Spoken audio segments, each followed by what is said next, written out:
Hi అండి. నేను మీ విజయ, shorts by విజయ. ఈరోజు వచ్చేసి ఒక స్పెషల్ టిఫిన్ ఐటెంతో వచ్చేసానండి. అదేంటంటే అరిటాకు మీద ఆవిరి కుడుము. మన బామ్మలు తాతమ్మలు నాటి అరిటాకు మీద ఆవిరి కుడుము. ఇది చాలా బలం అండి.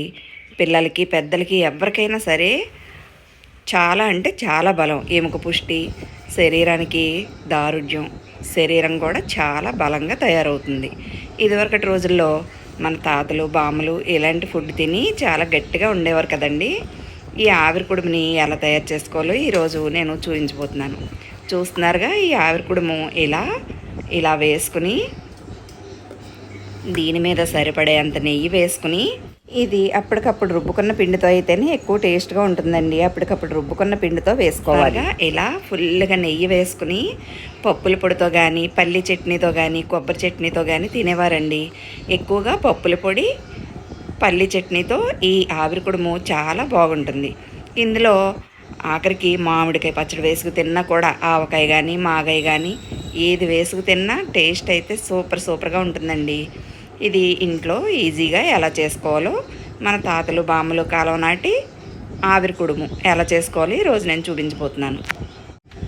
ఇక ప్రాసెస్లోకి వెళ్ళిపోదాం. దీన్ని ఇలా ఒక దళసరి ప్లేట్లో కానీ ఏదైనా కుక్కర్ గిన్నెలో కానీ తయారు చేసుకోవాలన్నమాట. చూస్తున్నారుగా, ఇలాంటి కుక్కర్ గిన్నె కానీ కొంచెం లోతుగా ఉన్న ఒక భోజనం ప్లేట్లు ఉంటాయి కదా, అలాంటి ప్లేట్లో కానీ తయారు చేసుకోవచ్చు.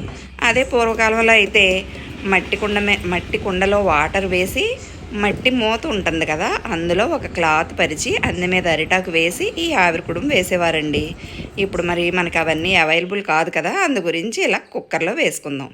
దానికోసం ఒక గ్లాసు మినప్పప్పు రాత్రంతా నానబెట్టుకుని ఉదయాన్నే ఇలా గ్రైండర్లో బాగా రుబ్బుకుని దానికి వరినూక కలుపుకుంటే చాలా టేస్ట్గా ఉంటుంది. వరినూక అవైలబుల్గా లేని వాళ్ళు ఇడ్లీ రవ్వ అయినా సరే ఒక గ్లాసుకి 2 గ్లాసులన్నర రవ్వ చొప్పున కలుపుకుని ఉంచుకోవాలి.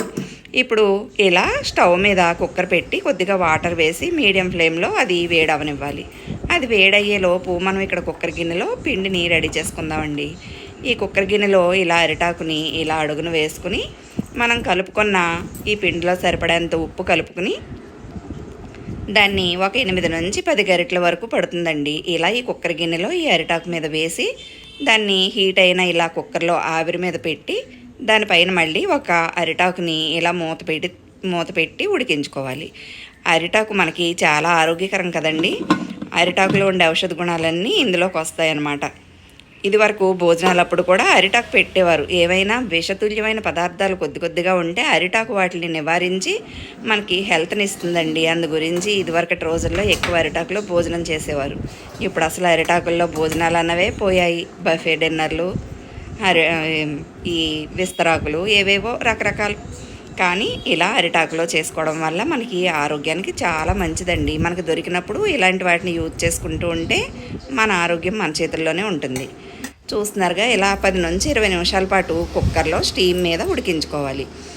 ముందు సిమ్లో పెట్టి ఒక 5 నిమిషాలు ఉడికిన తర్వాత హైలో ఒక 8 నిమిషాల నుంచి 10 నిమిషాల వరకు ఉంచి మళ్ళీ సిమ్లో ఒక 5 నిమిషాలు ఉంచి స్టవ్ ఆఫ్ చేసుకుంటే ఆవిరి కుడుము రెడీ అయిపోతుంది.